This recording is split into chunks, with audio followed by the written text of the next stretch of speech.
olá, professores coordenadores. Estamos aqui para mais momento de estudos do EMAI. Me chamo Silvana, estou como professora coordenadora na Diretoria de Ensino Campinas Oeste e faço a companhia à minha colega que irá se apresentar a vocês. Olá, professores, que bom estar aqui com vocês para esse EMAI, para esse grupo de estudo.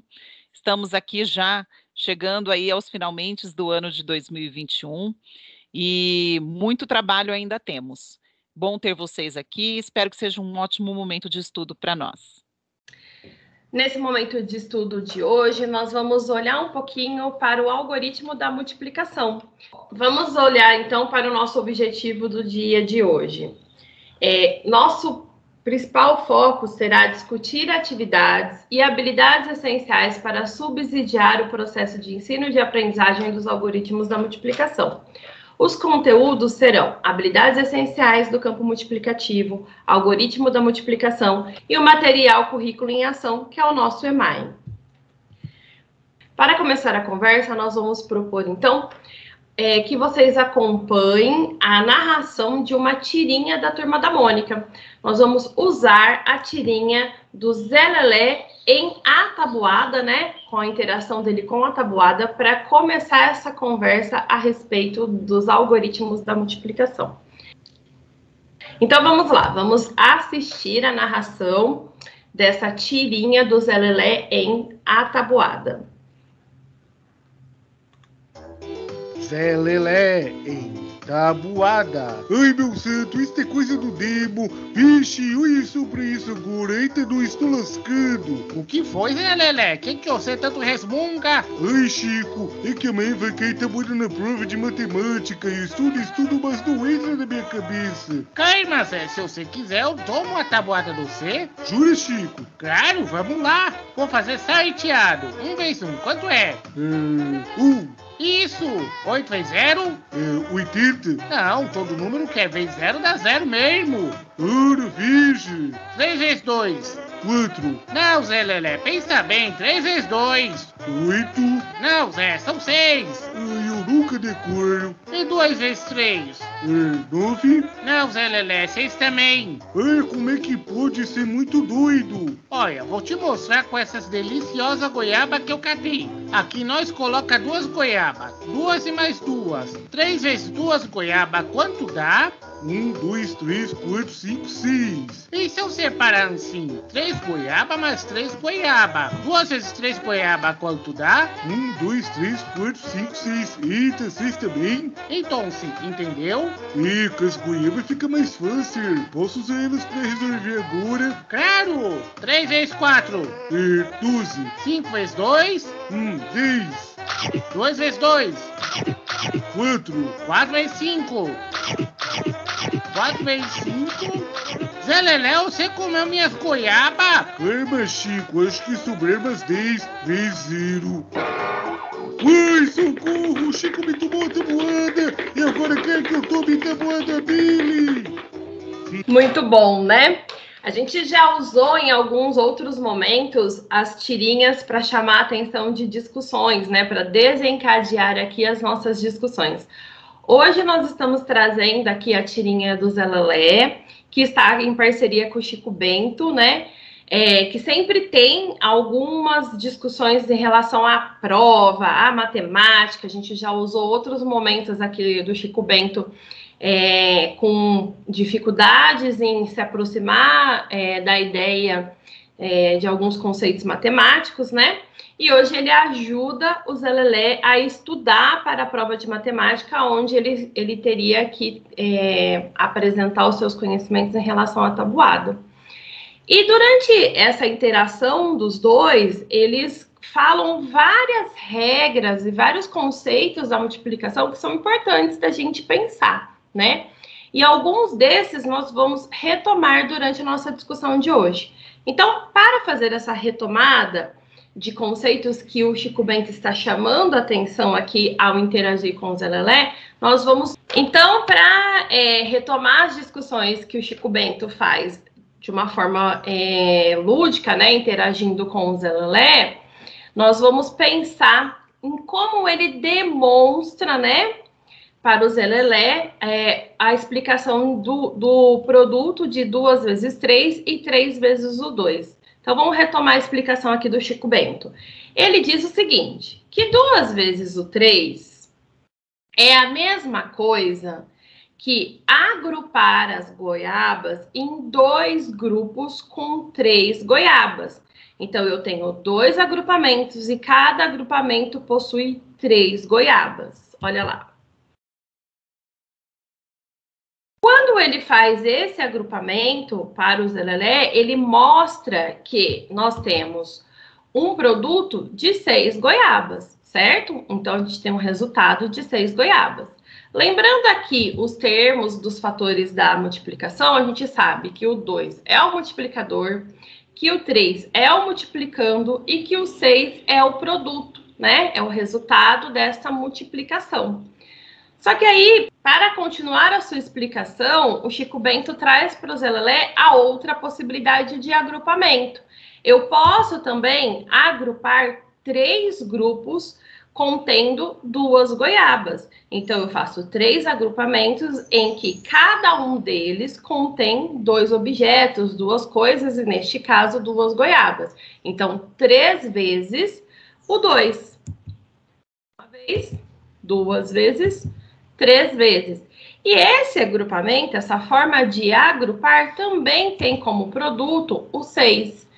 E o que está em jogo aqui, né? Qual é a propriedade que o Chico Bento lembra muito bem ao Zé Lelé? Que na multiplicação eu tenho várias propriedades. E uma delas é a propriedade comutativa, em que eu penso numa regra matemática que determina que a ordem dos fatores, porque cada um dos algarismos aqui presente na multiplicação é um fator, né? Então, a ordem dos fatores não altera o seu produto, né? Então, se eu colocar 2 agrupamentos e que cada agrupamento contenha 3 goiabas, 2 vezes o 3, eu tenho como produto 6. E se eu colocar 3 agrupamentos em que contém 2 goiabas cada um, 3 vezes o 2, eu também tenho como produto 6. Essa propriedade ela é muito explorada na multiplicação, né? E também se aplica na adição. Mas hoje o foco da nossa discussão é olhar ela aqui na multiplicação mesmo. Mas vamos pensar um pouquinho a respeito dessa propriedade. Para pensar sobre ela, a gente tem um questionamento. Será que nós podemos aplicar essa propriedade da multiplicação em qualquer contexto? Então, qualquer contexto em que eu estou explicando para o meu aluno o trabalho com a multiplicação, eu posso dizer que ele tem condições de aplicar a propriedade comutativa? Bom, para ajudar nessa reflexão, a gente vai trazer aqui uma série de propostas e de questionamentos, tá? Vamos ler e analisar o problema a seguir.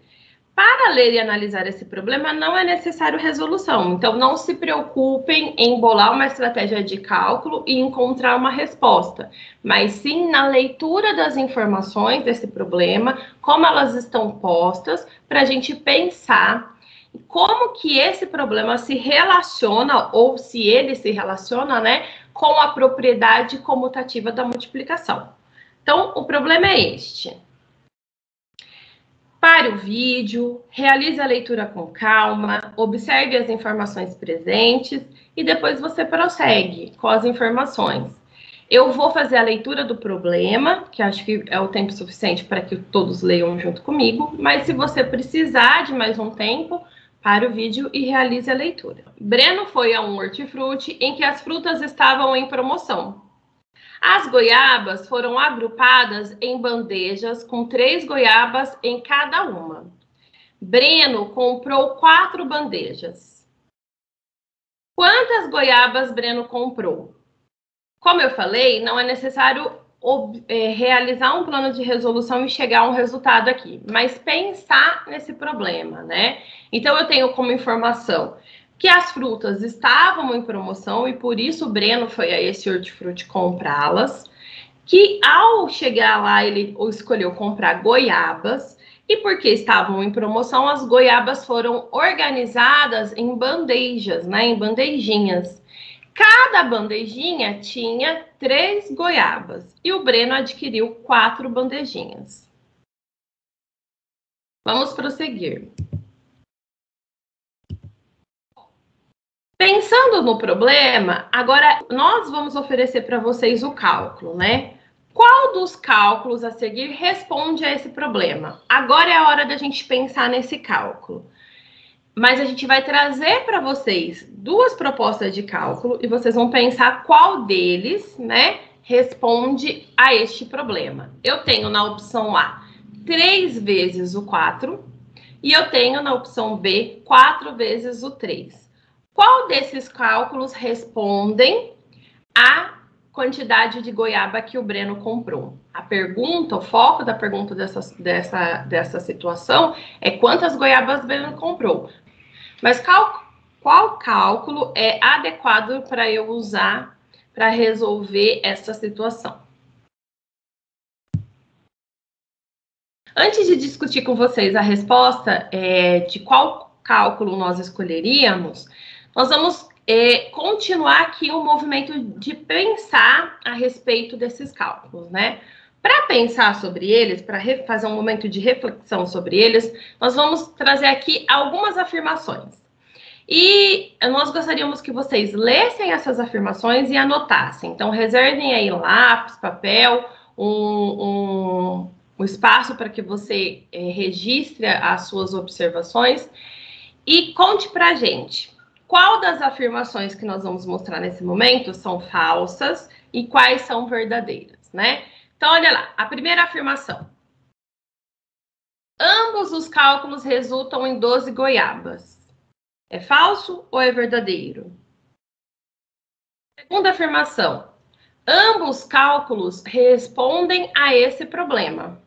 É falso ou é verdadeiro? Terceira afirmação.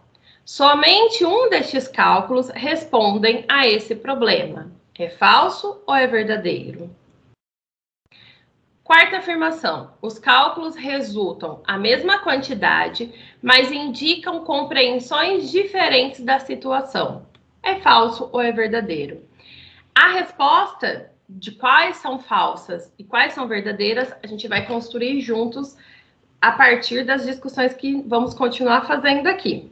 Qual destes 2 cálculos se referem à tabuada do 3? Então, a gente vai continuar pensando nos 2 cálculos, no cálculo A e B, só que agora a gente vai pensar juntos qual deles se refere à tabuada do 3. Então, a gente tem no A 3 vezes 4 e no B 4 vezes o 3. O que a literatura, o que os pesquisadores que trabalham aí com a área de educação matemática e com esse processo de ensino e aprendizagem da matemática de uma forma mais compreensiva, né, dos conceitos matemáticos, indicam? Eles indicam que a gente encontra, tanto na sala de aula, nas propostas dos livros didáticos e algumas atividades que a gente tem por aí, 2 tipos, 2 disposições, 2 representações de tabuada. Essa e essa. Mas qual representa a tabuada do 3? A tabuada A ou a tabuada B? Qual é a que você tem na sua sala de aula? Uma delas ou as 2? Vamos pensar aqui a respeito da representação dessas 2 tabuadas. A primeira tabuada, a tabuada A, ela está mais presente, né, nos nossos processos aí, nas atividades desenvolvidas em sala de aula. É a representação que a gente encontra com mais frequência nos materiais didáticos e nas atividades aleatórias que a gente encontra pela internet, nas nossas caixinhas, nas nossas pastas. A tabuada mais encontrada, a estrutura mais encontrada é essa. O que essa estrutura mostra, né? Um fator de repetição. Mas qual que é o fator que se repete na tabuada em que eu faço 3 vezes o 1, 3 vezes o 2, 3 vezes o 3, 3 vezes o 4, 3 vezes o 5? Quem é o fator de repetição desta representação de tabuada? Se a gente pensar na forma como o Chico agrupou as goiabas, nós podemos entender que eu tenho 3 grupos de 1. Então, o fator de repetição é o 1, né? Porque eu repito ele 3 vezes. Se eu olhar para 3 vezes o 2, eu tenho 3 grupos de 2. Então, o fator de repetição é o 2. Eu repito 3 vezes 2 goiabas. Então, o fator de repetição está sempre aqui, ó, nessa coluna. Mas fica uma pergunta, então. Se a tabuada do 3 é a do 3, não deveria ser ele o fator de repetição? Se eu estou pensando na representação da tabuada do 3, quem deveria ser o fator de repetição? O 1 ou o 3? O 3, nesta forma de representação, está indicando a quantidade de agrupamentos. E quem está sendo repetido é o 1. Então, eu tenho 3 vezes o 1. 3 grupos de uma goiaba, né?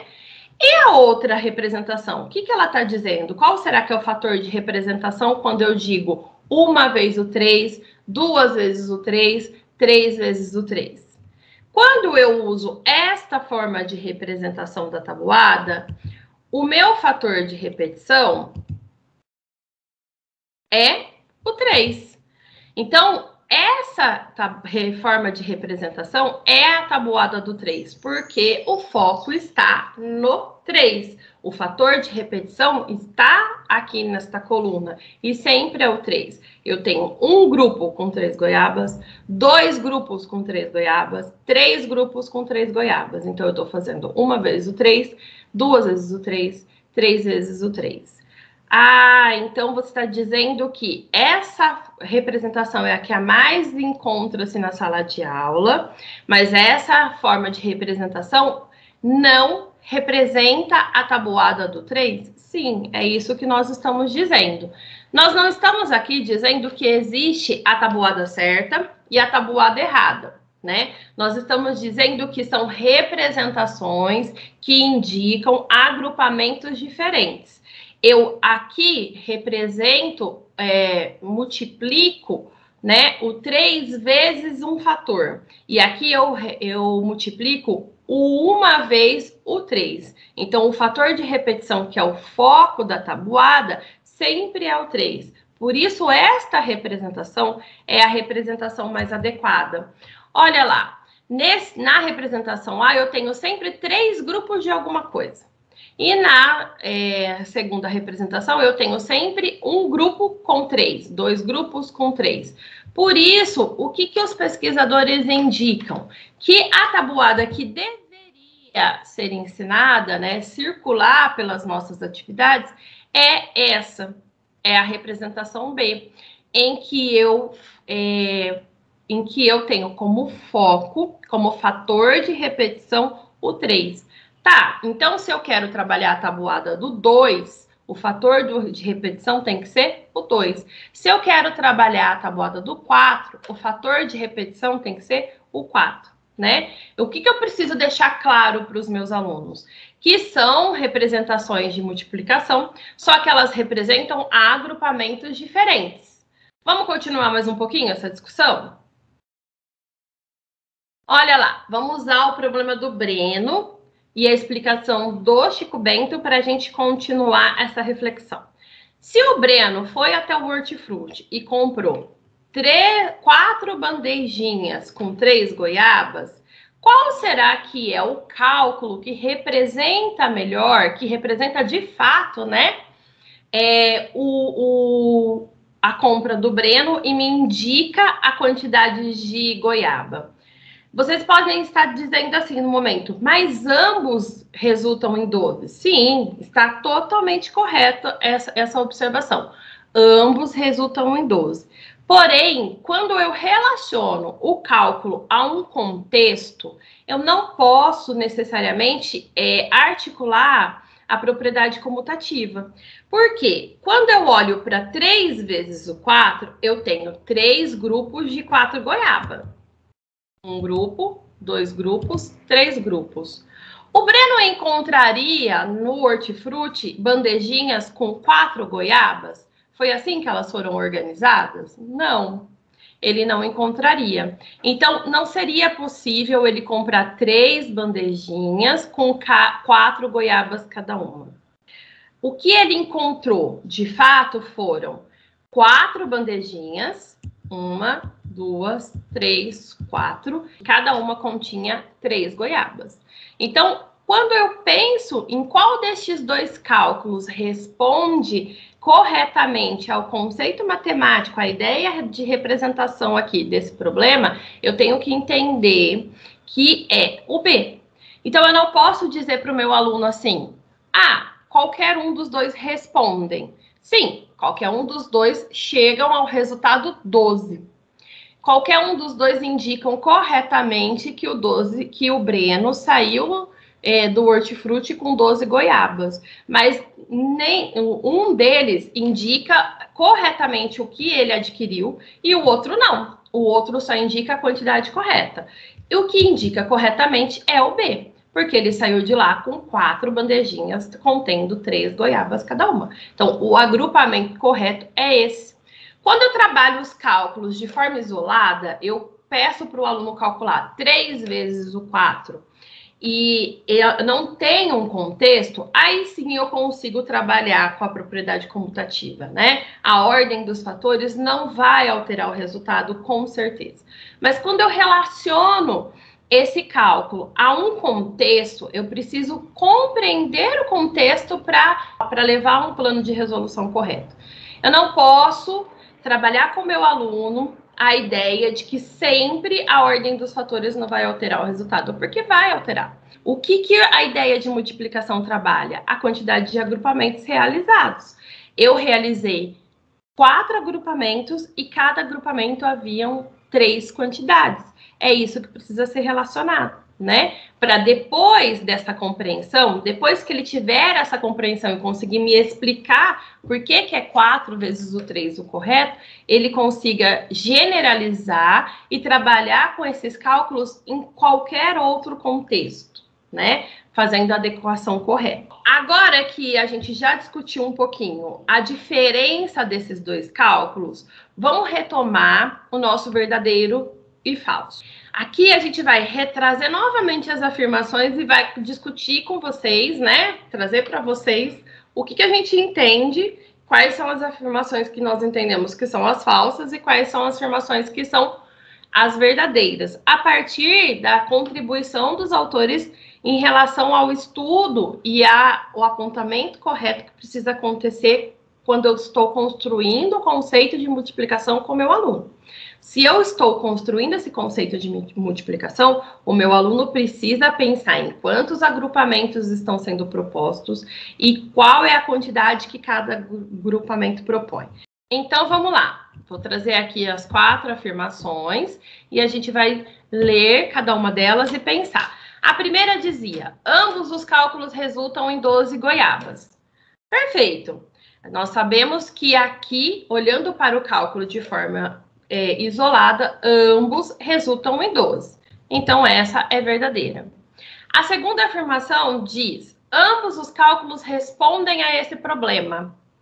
Bom, pensando do que a gente acabou de discutir em relação aos agrupamentos, eu posso dizer que o Breno saiu do hortifruti com 3 bandejas contendo 4 goiabas?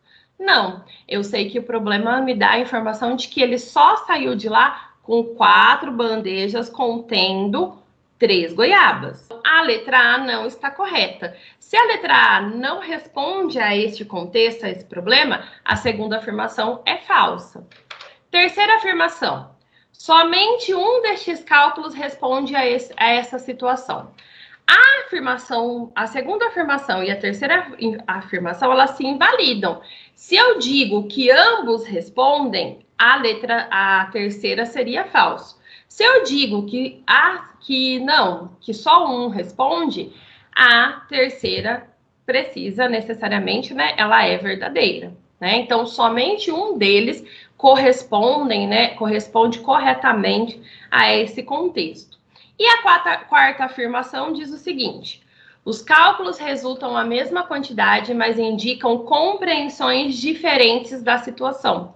Sim, então ela Então, sim, são cálculos diferentes que têm o mesmo produto, a mesma quantidade, o mesmo resultado, mas indicam compreensões diferentes da situação. Bom, então a gente espera que a partir da reflexão que foi feita, olhando para os agrupamentos, vocês tenham se aproximado da resposta correta aqui do falso verdadeiro e aí tenham a compreensão da necessidade de olhar para esse cálculo multiplicativo dentro de um contexto.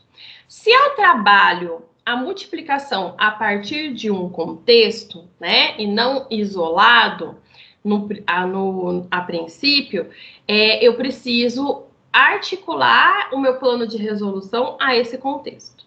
Existe um momento em que eu vou trabalhar com o cálculo isolado? Sim, existe esse momento. Mas nós já estamos discutindo isso desde o começo do ano, né? A forma com que a gente trabalha com os cálculos, ela mudou. A gente primeiro trabalha o contexto, traz situações em que a gente desafia o nosso aluno a pensar nesses agrupamentos, a pensar na multiplicação, para depois trabalhar os cálculos isolados. Mas, Silvana e Shalimar, e o trabalho com a tabuada? Quando será, então, que ele tem que acontecer? O que será que aconteceu com o trabalho da tabuada? Trabalha ou não trabalha a tabuada? Essa é uma discussão que nós pretendemos trazer aqui para vocês nesse momento de estudo. Então, vamos pensar em como a gente tinha o trabalho com a tabuada antes e como a gente pensa ele agora a partir dessa perspectiva de educar matematicamente os nossos alunos. Antes, a gente pensava na tabuada como condição para se aprender a multiplicação. Então, para multiplicar, eu tinha que decorar a tabuada, né? O que a gente compreendeu com o passar do tempo? Que a tabuada, ela não ensina a multiplicação. Eu não aprendo a relação entre os agrupamentos quando eu decoro a tabuada, né? Eu aprendo a partir da discussão de situações em que eu sou obrigada a agrupar, a pensar nesses agrupamentos. No caso, vou retomar aqui a situação que o Chico Bento explica para o Zé Lelé as possibilidades de agrupamento e a situação do Breno que a gente acabou de trazer, em que a gente tem que pensar em quantas goiabas foram agrupadas em cada bandejinha, né? Mas a tabuada, ela tem uma importância para o nosso processo de ensino-aprendizagem? Claro que tem. Ela só não é o nosso ponto de partida, né? Nós começamos pela compreensão desses agrupamentos, pela compreensão desse processo multiplicativo e depois, com o tempo, a gente aproxima os alunos da tabuada para que ela se torne uma facilitadora na resolução dos cálculos. Então, depois que o aluno tem o domínio dessa compreensão de quantos agrupamentos ele realizou, qual é o produto que isso gerou, eu vou ensinar sim a tabuada, eu vou trabalhar jogos e ações que permitam a memorização da tabuada para que ele torne os cálculos mais ágeis e mais econômicos. Nessa perspectiva do antes, a gente entende, então, que o processo de ensino-aprendizagem tinha que dar ênfase à memorização. E agora, a gente pensa num processo mais reflexivo, num processo de compreensão daquilo que está em jogo. Quais são os conceitos matemáticos que eu tenho em jogo quando eu penso na multiplicação? Eu penso na contagem, eu penso nos agrupamentos, né? E não na memorização da tabuada. O que mais que a gente tinha antes? As situações, problemas, elas eram apresentadas depois que a tabuada era decorada. Então, para resolver qualquer tipo de situação, não era apresentado para nós a proposta da situação, e sim primeiro a tabuada. Aí a gente decorava a tabuada, recitava a tabuada para os nossos professores, e só então que a gente tentava articular esse conteúdo memorizado a alguma situação, problema que ele apresentava. E agora a gente tem a proposta inversa. Eu trago situações em que eu provoco o meu aluno a pensar nesse processo multiplicativo. E aí, junto com isso, eu trabalho a tabuada.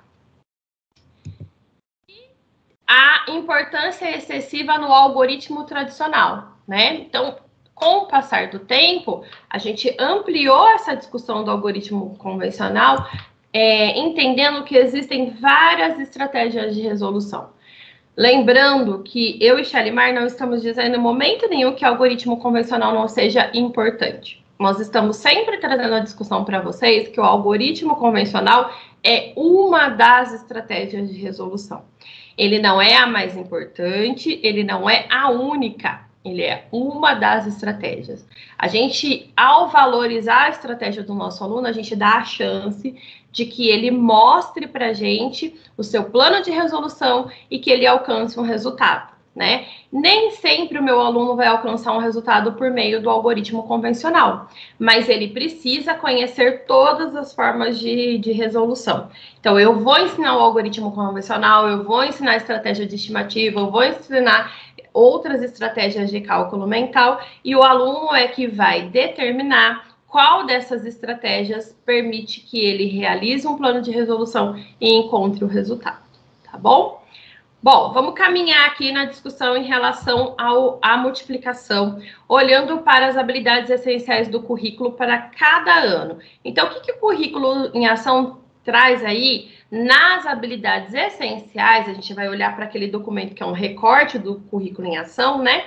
Que é o documento que traz especificamente as habilidades essenciais por ano, e vamos pensar o que a gente espera que ao final do ano, né, os nossos alunos tenham se aproximado e consiga discutir em relação à multiplicação. O primeiro ano, a gente já falou em relação a essa habilidade em outros momentos, precisa explorar as ideias da multiplicação de modo intuitivo. O segundo ano precisa construir fatos básicos da multiplicação, que é a tabuada, e utilizá-los em procedimentos de cálculo para resolver problema. O que a gente precisa discutir aqui é como que ele constrói, né? Qual é o trabalho que a gente realiza para que ele se aproxime desses fatos básicos aqui no segundo ano. Percebam que a habilidade do primeiro ano não pede em momento nenhum que ele tenha domínio da tabuada, e nem que ele se aproxime do algoritmo convencional da multiplicação. Já o terceiro ano tem a construção e a utilização dos fatos básicos, né? Lá no segundo ano, a gente começa a construção dos fatos básicos. E o terceiro ano precisa, além de construir, utilizar para resolver multiplicações. Utilizar diferentes procedimentos de cálculo mental escrito para resolver as multiplicações. Então, ele vai usar o algoritmo convencional e outras estratégias, tanto de cálculos intermediários, como o algoritmo convencional, para resolver multiplicações. Precisa construir, utilizar e desenvolver estratégias para resolver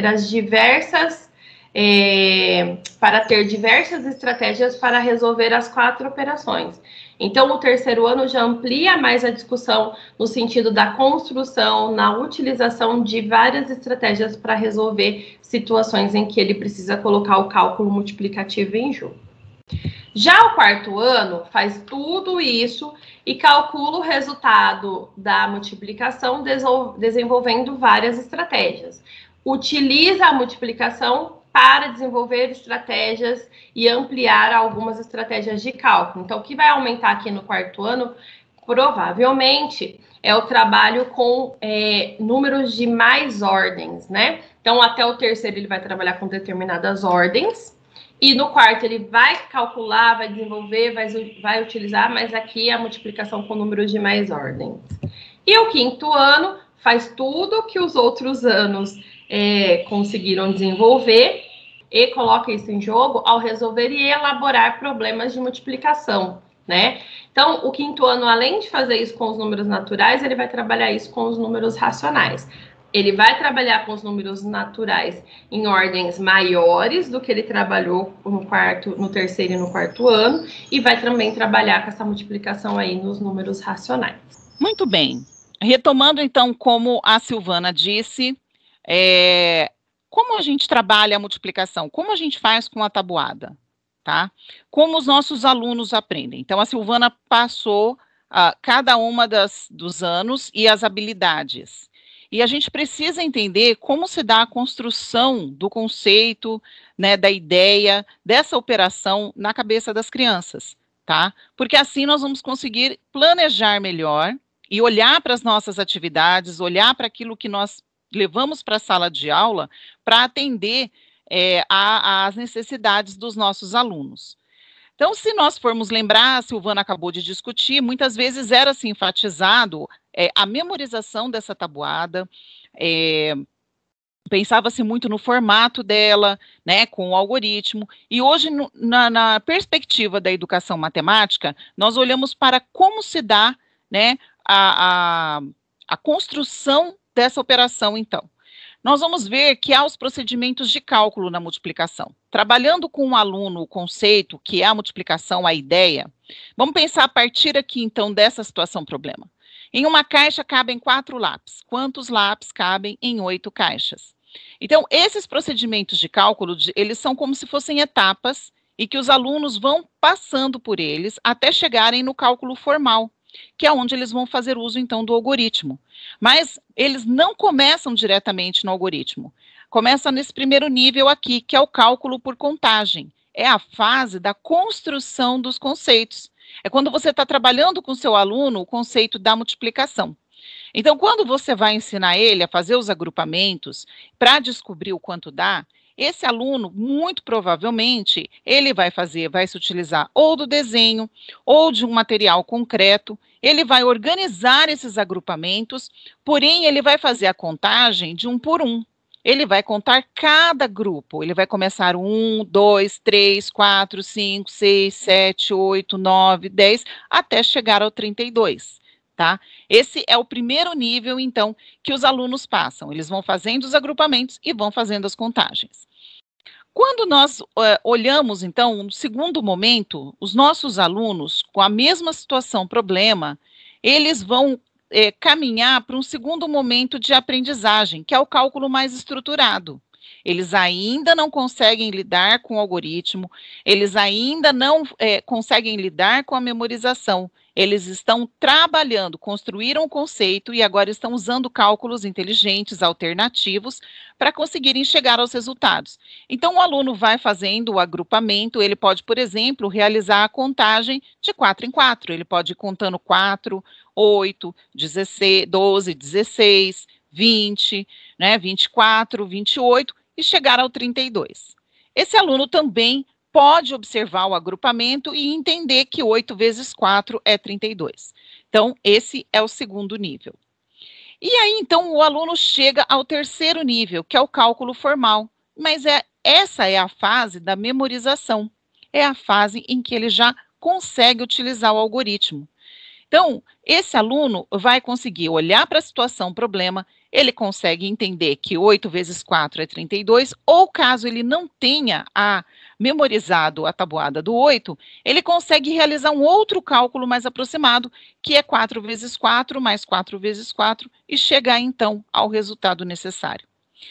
É importante a gente conhecer essas fases, porque muitas vezes há uma ansiedade de se colocar a criança em contato com o algoritmo, e o algoritmo, né, que é para ser uma facilidade, como a Silvana disse, para que os cálculos sejam mais ágeis, para que ele consiga se debruçar sobre outros desafios, e o algoritmo acaba se tornando um desafio que não é possível dele resolver naquele momento, porque ele está nessa fase de construção.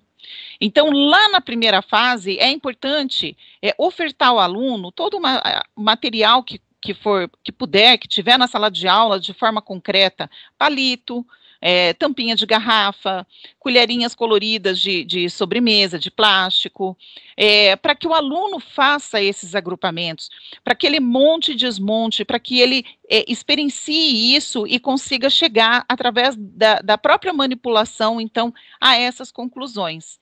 E isso também pode ser um material de apoio de cálculo, então deixa sempre lá na sala esse material matemático, para que o aluno vá caminhando, né, ele tenha esse acesso e ele não se sinta tolhido e de uma hora para outra, sem ter passado de nível, ele seja obrigado a operar com uma parte mais abstrata. É importante lembrar o seguinte, todos os alunos passam por esses 3 níveis, mas eles não são estanques, eles não são fechados, não há como a gente dizer a sala agora está neste nível e o outro está neste nível. Há crianças, por exemplo, que do primeiro para o terceiro nível, elas passam muito rápido e acabam não verbalizando ou não colocando no papel, por exemplo, aquela forma de contagem dos cálculos flexíveis. Há crianças que podem passar, por exemplo, dos agrupamentos iniciais para a fase 2 muito rápido, e ela não necessita mais realizar, então, a contagem de 1 em 1. Então, a ideia de conhecermos os níveis não é classificarmos os alunos, mas é entendermos, né, qual o processo que se dá isso, então, na mente do aluno, para que a gente consiga oferecer a ele um ensino melhor, para que a gente consiga oferecer atividades que possam, então, promover o avanço dele, tá certo? Então, agora, a gente vai caminhar aqui com a discussão olhando para a análise de algumas atividades do material Currículo em Ação, né? No primeiro momento, para começar a conversa, nós convidamos vocês a pensarem nos agrupamentos, no fator de repetição.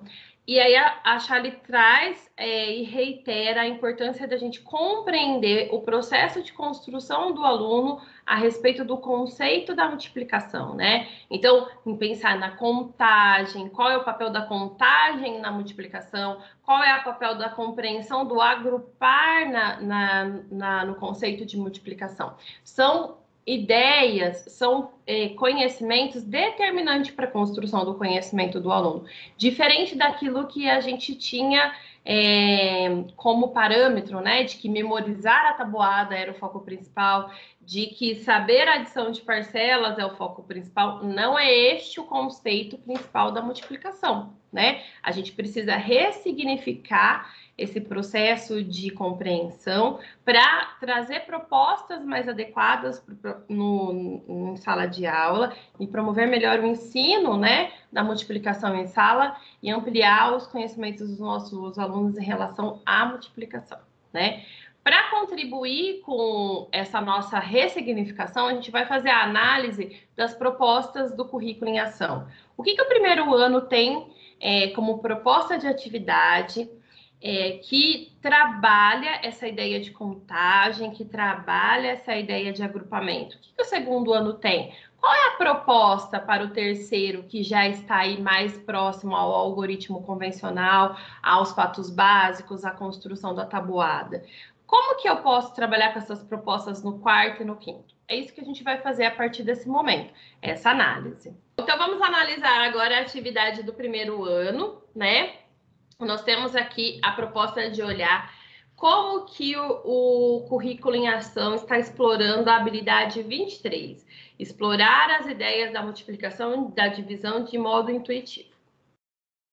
A atividade escolhida é a 11.1, que está no primeiro ano, volume 1, que é essa daqui que que estamos mostrando aqui ao lado. Qual que é a proposta, né? Como que está sendo apresentada essa atividade no material do professor? No material do professor, a gente encontra, então, a informação que a atividade 11.1 tem como proposta contar utilizando diferentes estratégias e explorar ideias da multiplicação de modo intuitivo, né? Então, a apresentação já conta pra gente que essa atividade vai explorar contagem e que esta contagem traz aí a questão da multiplicação de modo intuitivo para os nossos alunos do primeiro ano.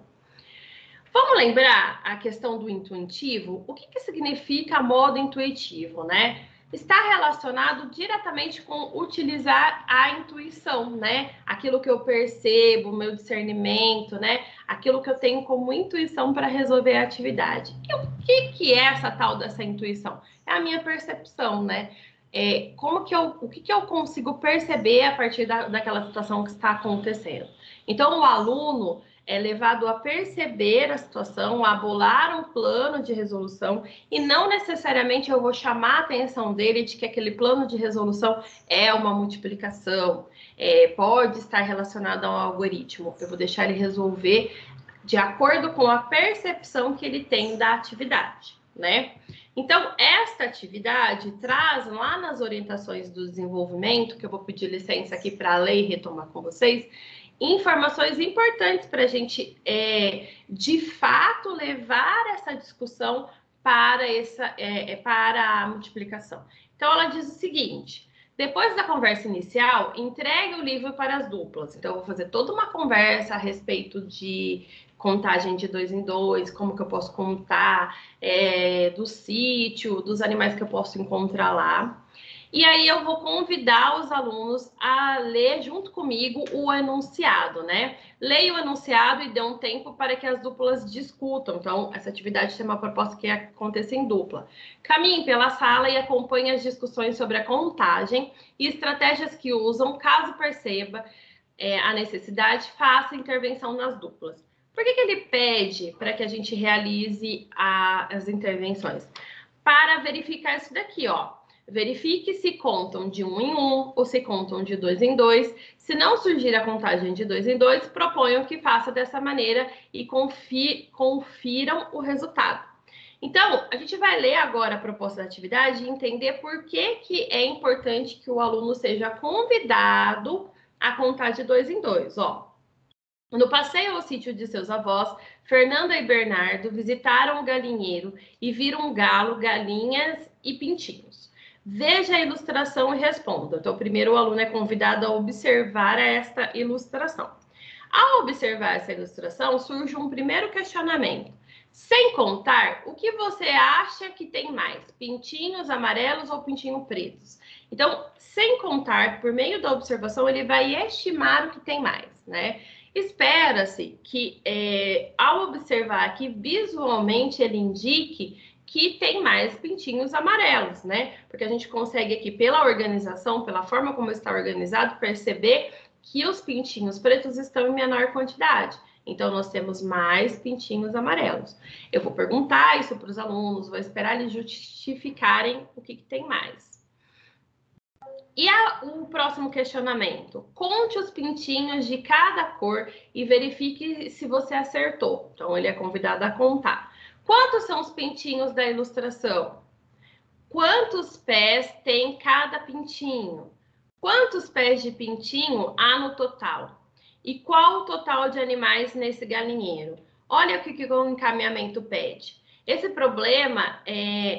é um problema para relacionar números e inicia a noção de dobro, mas não é necessário usar essa terminologia com as crianças, a não ser que ela surja durante a realização da atividade.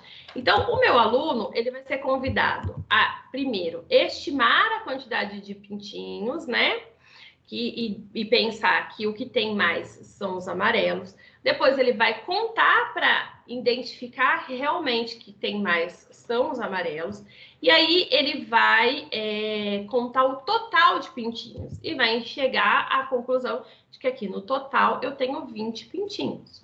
Depois de pensar nesse total, ele vai ser convidado a contar os pés. E é aqui que você vai tentar perceber se ele está contando, como que ele está contando, né? Então, quantos pés tem cada pintinho? Ele vai observar que o pintinho tem 2 pés. E num próximo momento, vai pedir para contar o total de pés, né? Então, nesse momento, espera-se que ele conte como? De 1 em 1 ou de 2 em 2? Se os pintinhos têm 2 pés, e eu já sei que são 20 no total, como que eu conseguiria fazer esse trabalho pensando no dobro? Qual é a discussão que eu posso fazer aqui com meus alunos, sistematizando a atividade? Depois que eles lançaram todas as estratégias, depois que eles contaram provavelmente de 1 em 1 e eu chamar a atenção de que pode ser contado de 2 em 2, quais são as discussões que eu posso fazer? Bom, eu percebi que eles estão contando de 1 em 1, eu vou chamá-los para contar de 2 em 2. Então, olha lá. 2, 4, 6, 8, 10. Essa não é a primeira atividade que pede para o primeiro ano contar de 2 em 2, mas é a atividade que vai levar a discussão para o dobro. Então, ele vai contar de 2 em 2, ou eu vou contar com ele depois no final, sistematizando a atividade, e vou levá-lo a perceber que, para eu saber quantos pés tem, eu preciso dobrar a quantidade de pintinhos. Se tem 20 pintinhos e cada pintinho tem 2 pés, o dobro é 40. Né? Ah, mas você está dizendo que os alunos do primeiro ano vão chegar a essa conclusão sozinhos? Não, eu estou dizendo que aqui você vai construir com eles esse conhecimento, né? Que se para cada um pintinho eu tenho 2 pés, para saber o total de pés, eu posso dobrar o 20. Dobrar o 20 é fazer 20 mais 20. E aí eu tenho no total 40. E a última pergunta é qual o total de animais nesse galinheiro? E aí então os alunos são convidados a contar os pintinhos e o galo e as galinhas. O total de animais são 24 animais. Tá, então eu vou falar para eles que eu vou fazer 2 vezes o 20? Não precisa fazer isso. Eu vou ficar falando para eles que tem que fazer o dobro? Não, também não é necessário fazer isso. Mas é importante explorar com eles a contagem de 2 em 2. E sim, eu posso falar que para cada um pintinho são 2 pés, então dobrando, fazendo 20 mais 20, eu tenho 40. De uma forma natural, eu vou aproximar o meu aluno dessa ideia, desse conceito e desse vocabulário, para que as futuras discussões, quando ele tiver que fazer isso de forma mais direcionada, ele já tenha familiaridade com esse conceito e com esse vocabulário. O primeiro ano tem outras atividades que discutem, que trabalham a habilidade 23. Essa atividade aqui, ela está no volume 2 do primeiro ano. E o que ela pede, né? A continuidade do trabalho com o dobro. Então, aqui, os alunos são convidados a preencher essas 2 colunas. Ó, a professora de Sofia pediu às meninas da sua turma que calcule os resultados das adições apresentadas no primeiro quadro. Para os meninos, ela pediu que completasse o segundo quadro. Preencha os 2 quadros e compare os resultados obtidos. Então, as meninas vão fazer o primeiro quadro, que é a adição, e os meninos vão pensar como que o primeiro quadro ajuda, colabora para pensar o segundo quadro e vão preencher. Olha o que o encaminhamento, um recorte do encaminhamento dessa atividade chama a nossa atenção. Para que os estudantes percebam a regularidade presente, é necessário incentivá-los a observarem os resultados do primeiro quadro e compará-los entre si. O mesmo procedimento deve ocorrer no segundo quadro. Em seguida, compare o primeiro quadro com o segundo para que percebam que a adição de 2 parcelas iguais será o dobro do número somado. Verifique se percebem que 10 mais 10 é igual a 20 e que o dobro de 10 é a mesma coisa que 2 vezes o 10. Então, aqui, eu não vou necessariamente trazer o algoritmo da multiplicação, mas eu vou trabalhar por meio da adição de parcelas, o dobro. Então, qual que é o resultado da adição de parcelas de 1 mais 1? É 2. E o que é o dobro de 1? É somar 1 mais 1. Então, qual que é o resultado? 2 também. Então, quando eu falo 1 mais 1, eu estou fazendo a mesma coisa que dobrar o 1, né? Então, quando eu falo 2 mais 2, que resulta 4, eu estou fazendo a mesma coisa que dobrar o 2. O dobro de 2 é 4. Então, é esta relação que os meus alunos do primeiro ano vão fazer no volume 2.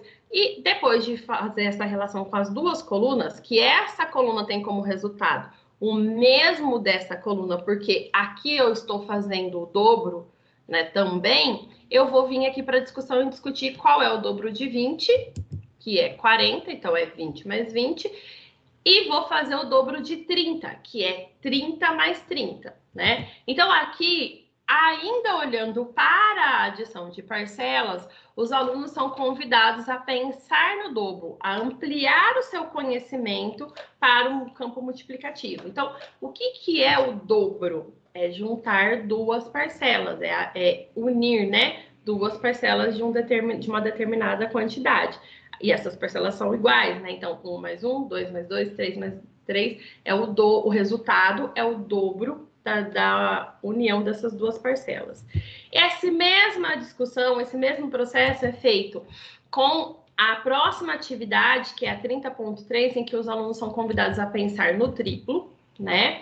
Então, aqui, os alunos vão novamente preencher a tabela 1, pensando o que acontece quando eu junto 1 mais 1 mais 1, né? Então, eu estou juntando 3 parcelas do 1, 3 parcelas do 2, que quando eu faço esse processo é a mesma coisa que triplicar o 1. Então, o resultado aqui é 3, o triplo de 1 é 3. Quando eu junto 3 parcelas do 2, eu triplico esse 2. Então, o triplo de 2 é 6, que vai ser o mesmo resultado aqui e aqui. Após preencher essa tabela e essa tabela, é importante que a gente leve os alunos a pensar nessa relação, que quando eu falo triplo, eu estou falando naquele número em 3 parcelas. Discutir toda essa ideia das 3 parcelas, que é o triplo, eu vou olhar aqui para as 2 perguntas e vou responder qual é o triplo de 20. Ora, se o triplo de 20 é 20 mais 20 mais 20, o resultado só pode ser 60. E o triplo de 30 é 30 mais 30 mais 30, o resultado só pode ser 90, né? Então, o primeiro ano é convidado aqui a pensar em dobro e em triplo e ampliar a discussão. Simultânea aqui a essa discussão, os alunos do primeiro ano vão levar esse conhecimento para uma atividade em que eles vão explorar situações que usam dobro e triplo. O que é importante a gente fazer aqui nessa atividade, né? Explorar a leitura coletiva com os nossos alunos, então ler coletivamente cada um dos problemas, pensar na compreensão da informação daquele problema, depois, e junto com isso, oferecer materiais manipuláveis para que a gente leve a discussão para o concreto, né? Então, a Shalimar já chamou atenção para isso. Eu pego o material manipulável, ofereço para o meu aluno para que ele tenha condições de manipular aquele material e trazer ali para o concreto a construção, o seu plano de resolução. Então, tudo isso precisa acontecer antes do registro, né? Então, leio A, compreendo as informações, ofereço material concreto, pode ser no coletivo ou para cada grupo, para que eles encontrem ali o plano de resolução, e só depois de toda essa exploração é que eu vou registrar aqui a conclusão que o grupo chegou. Então, vamos ler o problema A. Os avós de Maria Eduarda foram ao supermercado, as compras da vovó totalizaram R$20 e as do vovô o dobro dessa quantia. Quanto o vovô gastou? Já discuti as informações com os meus alunos, já explorei a quantidade de 20, já lembrei para eles que o dobro é 20 mais 20, e aí eu vou fazer o registro, né? Que a vovó gastou R$20 e o vovô gastou o dobro, então ele gastou 20 mais 20, que é igual a 40. Mas eu já fiz toda essa exploração com material manipulável, que pode ser palito, pode ser tampinha, pode ser feijão, pode ser aquilo que você tem mais prático aí na sala de aula em mãos para que ele manipule e leve essa discussão para o concreto, né? O B, Sofia e Henrico estão colecionando chaveiros. Sofia tem 12 chaveiros e Henrico tem o dobro dessa quantidade. Quantos chaveiros Henrico tem? Então, parei aqui, li o problema, explorei as informações, ofereci os 12 chaveiros, discuti com eles o que eu preciso para esse 12 se tornar o dobro. Eu preciso de mais 12. Então, a Sofia tem 12 e o Henrico tem 12 mais 12, que dá um total de 24. A letra C, Andréia, a mãe de Sofia, tem R$15 na carteira e o seu marido, Adalto, tem o triplo desse valor. Quantos reais Adalto tem em uma carteira? Então, eu vou trabalhar agora na letra C com o triplo. Mesmo procedimento, mesmo processo. Faz a leitura, observa as informações, pensa junto com a sala o que é o triplo, né? Já que a Andréia tem R$15 e o seu marido tem o triplo, então quanto será que o Adalto tem, né? Ele tem 3 vezes 3 parcelas de 15, que dá um total de 45. A letra D. Henrico tem um aquário com vários peixinhos. Observe na ilustração quantos peixinhos Henrico precisa colocar no aquário para que ele fique com o triplo de peixinhos que tem agora. Então, a gente trouxe aqui o aquário um pouquinho maior para observar. Dá para a gente perceber lá que no aquário tem 5 peixinhos, né? Então, o aquário inicialmente tem 5 e o Henrico quer colocar o triplo. O que é o triplo? Vamos discutir com a sala. Quantos peixinhos a mais eu preciso colocar, né? Preciso colocar 3 vezes os 5. Então, no total, o aquário terá 15 peixinhos. Então, aqui existe toda uma ampliação do trabalho com o primeiro ano, ainda pensando na adição de parcelas e não enfatizando em nenhum momento a tabuada ou o algoritmo convencional. Aqui está pensando na contagem, nos agrupamentos, na aproximação da construção do conhecimento da multiplicação. E quando esse trabalho chega lá no segundo ano, o que acontece? Né? Nós temos a habilidade 0224, que pede, né, traz aqui a necessidade de construir fatos básicos da multiplicação com os alunos do segundo ano. E para essa construção, aí sim, eu vou ter que começar a pensar na tabuada. Olha como que o segundo ano retoma e amplia essa discussão.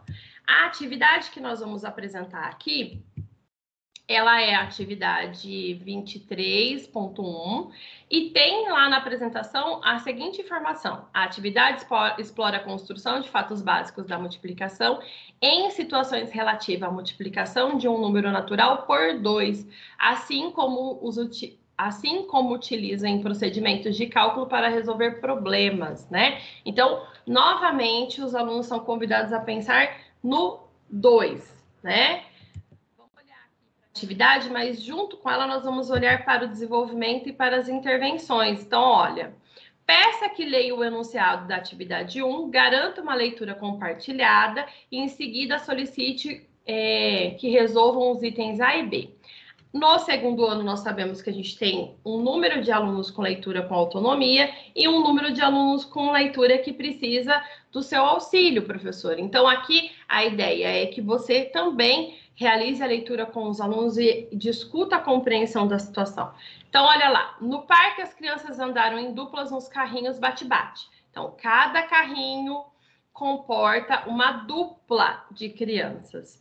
Se um carrinho cabe em 2 crianças, quantas crianças cabem em 2 carrinhos? Então, se um carrinho eu tenho 2 crianças, quantas caberão em 2? E em 3 carrinhos? Ele vai pensar nessas duplas, né? Em cada carrinho e nessas duplas. E vai preencher, então, ó, em seguida, o quadro em que vai pensar em quantidade de carrinho e em quantidade de dupla de criança. Olha o que a intervenção traz, né? Observe como realiza o preenchimento, quais os procedimentos que utiliza e se observam regularidades presentes na primeira coluna.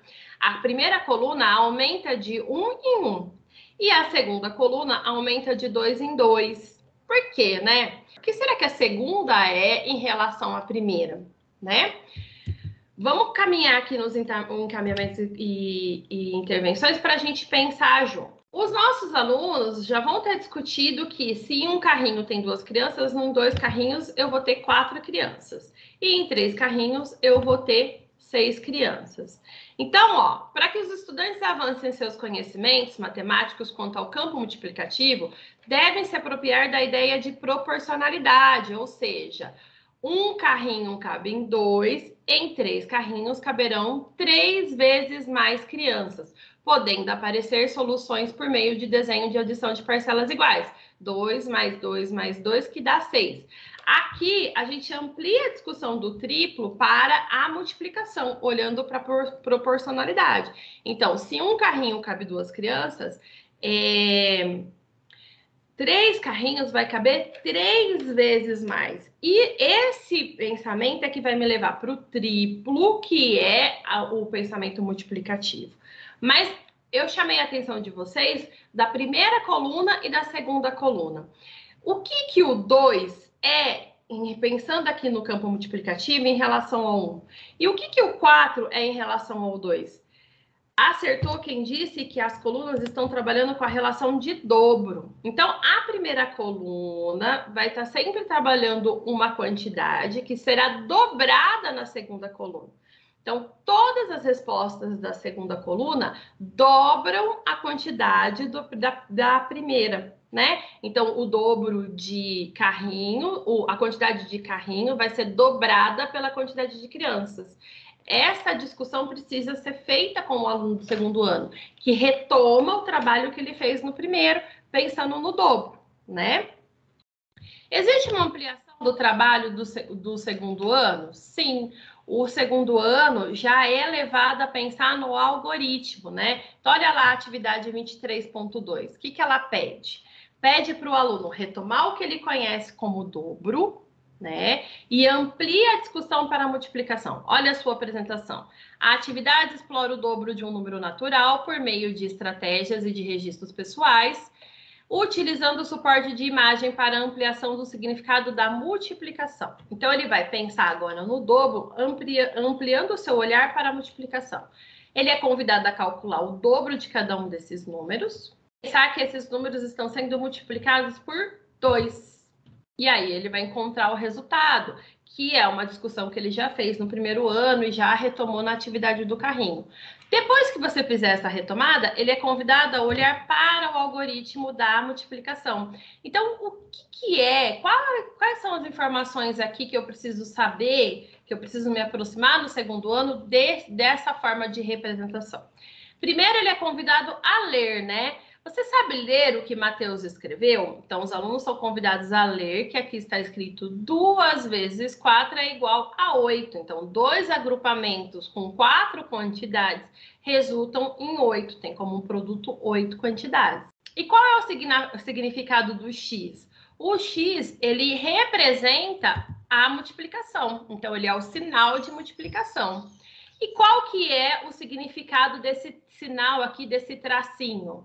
Desses 2 tracinhos, né? É o sinal de igual, representa a igualdade. Está dizendo que 2 vezes 4, 2 agrupamentos com 4 coisas, é a mesma coisa que 8. Então, existe uma igualdade. Então, eu sei que aqui eu tenho 2 vezes o 4, que é igual a 8. O X aqui, neste caso, está representando o sinal da multiplicação. E esse sinal aqui é o sinal da igualdade, o sinal de igual. Então, nós podemos observar que o segundo ano já tem uma ampliação das discussões e começa a interagir aí com os fatos básicos, começa a interagir com a tabuada. Como a gente já colocou, não se espera que o aluno do segundo ano decore tabuada. Espera-se que ele saiba falar sobre os agrupamentos, que ele saiba resolver a partir de agrupamentos ou de contagem e que ele saiba ler, que ele se aproxime dessa leitura do algoritmo, o que significa o multiplicando e o multiplicador e o seu produto, tá bom? E agora a gente vai olhar para o terceiro, para o quarto e para o quinto. Qual que é a proposta que o material traz para esses 3 anos aí e como que amplia essa discussão com a multiplicação?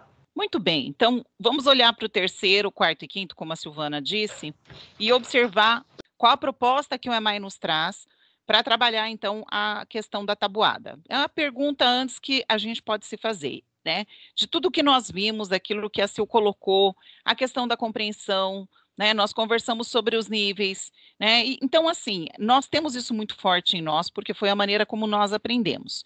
E a tabuada, posso ensinar? Como ensinar? Sim, podemos ensinar a tabuada, né?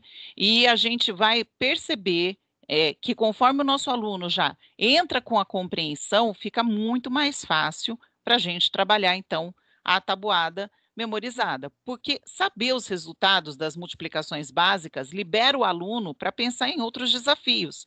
Então, você vai trazer situações, problemas diferenciadas, você vai fazer outras propostas para ele, e então, assim, ele conhecendo esses resultados, agiliza todo o trabalho.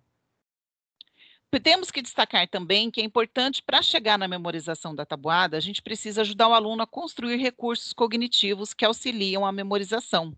Então, depende de como eu peço para o aluno decorar. Se eu mando a atividade para casa e digo para o aluno fazer a tabuada de 1 a 10, e o aluno, se ele não tem toda a compreensão, ele já vai começar a achar aquilo maçante, mesmo ele tendo a compreensão, mas ele vai achar aquilo muito cansativo, e ele começa a pegar a aversão pela tabuada. Então, nós vamos trabalhar sobre isso, como a gente trazer para o aluno uma forma de memorização que seja um aprendizado. ele precisa estabelecer relações entre os fatos. Então, a memorização da tabuada, ela vem de acordo com as regularidades.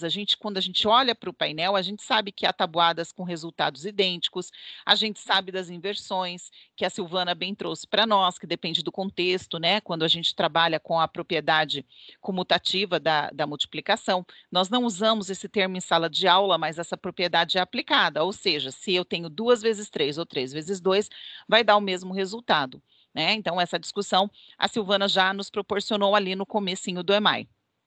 Mas existem outras regularidades que precisam ser observadas.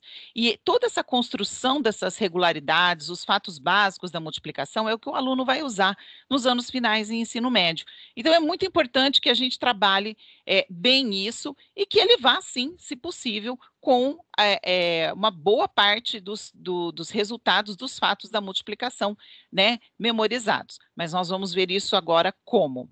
Então, uma ferramenta muito boa que o EMAI coloca para nós, para a gente poder memorizar, é a tábua de Pitágoras. E eu convido, então, você agora a olhar essa tábua de Pitágoras comigo de uma forma diferente, tá? Professores do terceiro, dos quartos e quintos anos vão se recordar que essa atividade ela está proposta ali, né?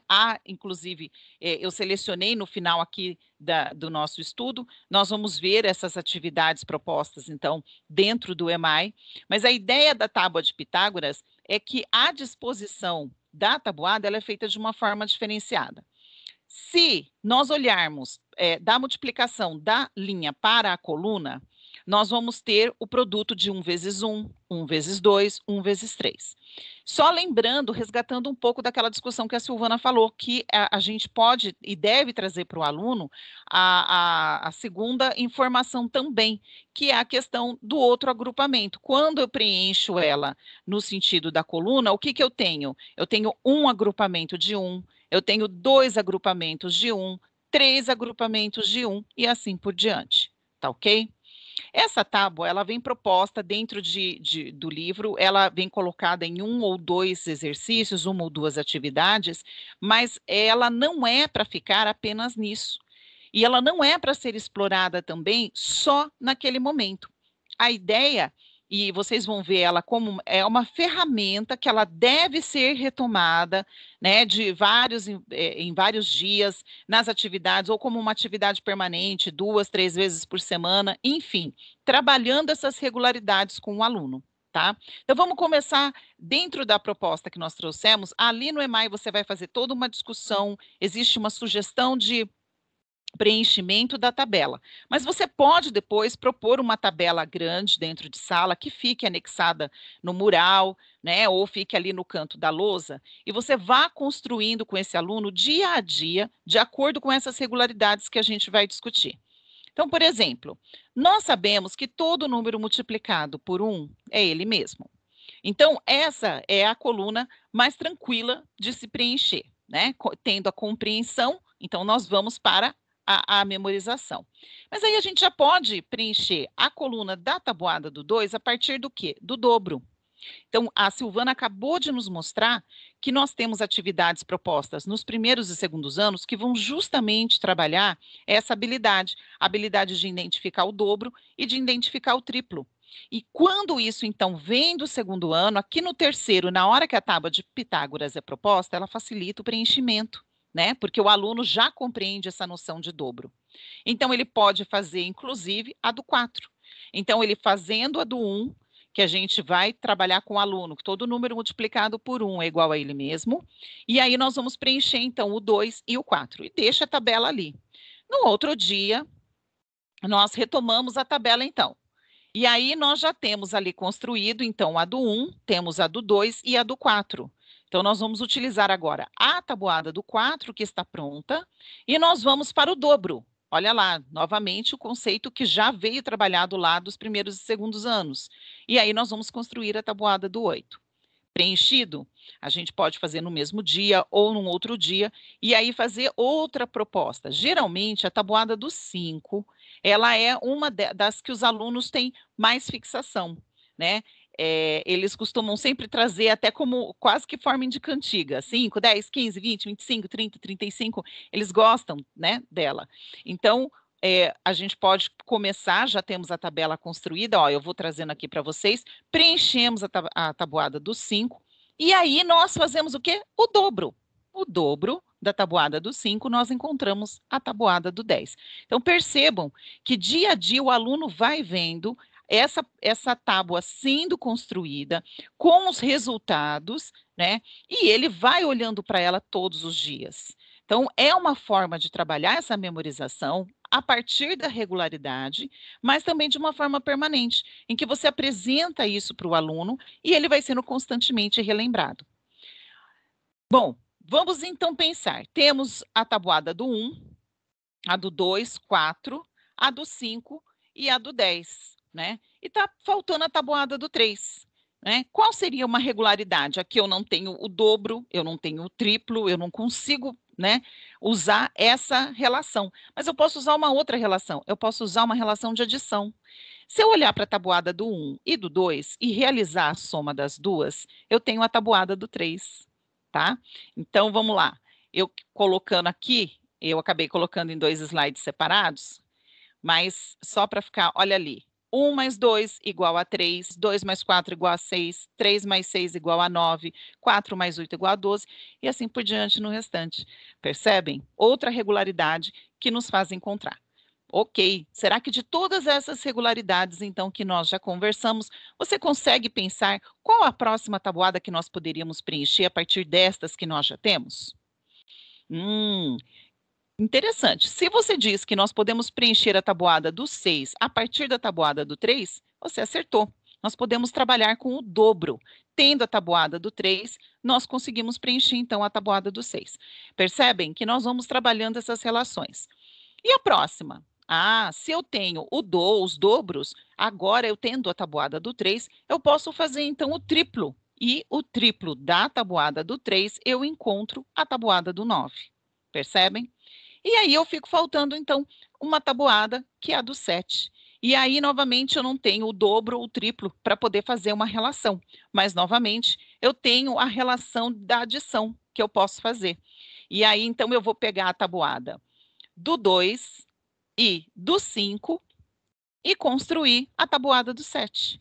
Então, olha lá, eu tendo o 2 mais 5, eu tenho a tabuada do 7. E com isso, então, eu completo o preenchimento da tábua de Pitágoras. Gente, isso aqui é uma coisa que, assim, você pode ir e voltar várias vezes. Você pode mandar a tabela no dia, por exemplo, pré-preenchida já para o aluno, né? Já com a do 1 montada, coluna, linha, e pedir para que ele faça as tabuadas que ele consegue lembrar a partir do dobro. Né? Toda vez que tiver que fazer algo muito grande, cansativo, e que ele ainda não tem o domínio daquilo, a gente corre o risco de deixar o aluno reticente com relação àquela proposta, àquela atividade, àquele conteúdo. Então, o interessante é a gente fazer sempre em pequenas porções e que o aluno vai resgatando aquilo que ele já aprendeu. Né? Nós temos outras relações, por exemplo, eu trouxe para vocês a relação de adição da tabuada do 1 com a do 2 e nós encontramos a do 3. E também do 2 e do 5 encontramos a tabuada do 10. Mas você pode, por exemplo, terminando de olhar para os dobros e triplos, você pode propor um dia, então, que eles olhem para as tabuadas e vejam se eles conseguem localizar outras relações. E aí, de repente, eles podem olhar e dizer para você, olha, se eu somar o resultado da tabuada do 2 mais a tabuada do 3, eu localizo a tabuada do 5. E aí você vai estabelecendo essa relação com eles. E tem as outras, né, que é possível, que aí nós temos a do 4 e do 6, que vai dar a tabuada do 10, nós temos a do 6 e do 9, 2 e 4, 1 e 9, 3 e 5, enfim, né, sempre trabalhando com o aluno essa relação que existe entre as tabuadas.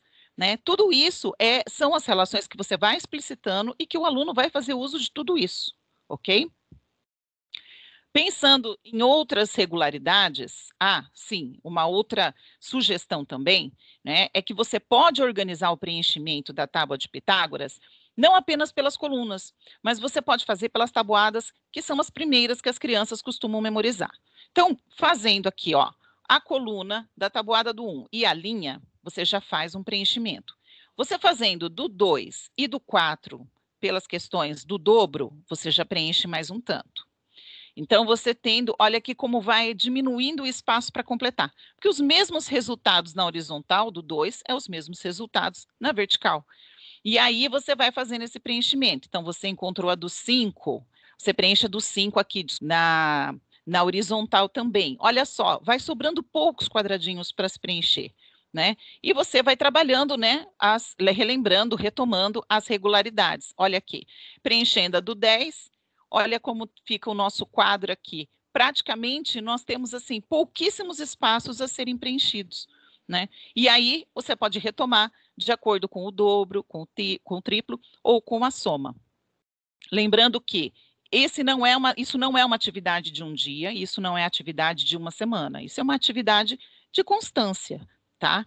Por isso, a nossa proposta, quando nós trazemos aqui, é que você traga para o aluno, não necessariamente o preenchimento dessa tabela todo de uma vez no terceiro ano.